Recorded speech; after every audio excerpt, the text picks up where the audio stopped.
संघटनेच्या मार्फत जो मोर्चा काढला आहे म्हणजे पंचायत समितीवर आणि तहसील पंचायत कार्यालयावर, नेमकी कारण काय आहे आणि कशासाठी आज मोर्चा काढला आहे?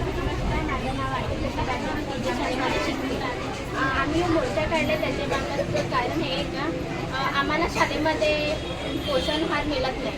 मग गेले 1 महिन्यापासून आम्हाला हे पोषण मिळत नाही. त्याच्यामुळे आमच्या शाळेत लक्षच लागत नाही, अभ्यासात लक्ष लागत नाही, काहीच नाही होत. आमचं सरकारकडून तेच म्हणणे का आम्हाला हे पोषण मिळावं.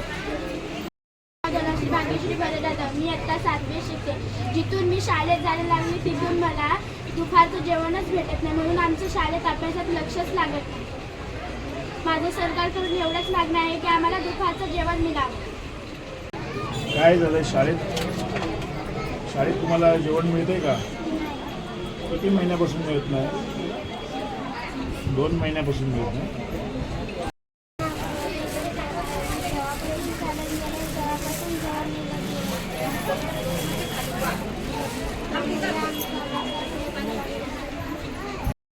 आत्ताच म्हणजे आहे, मी जेव्हापासून शाळेत जाते तेव्हापासून जेवण मिळत नाही. माझ्या अभ्यासात लक्ष राहत नाही.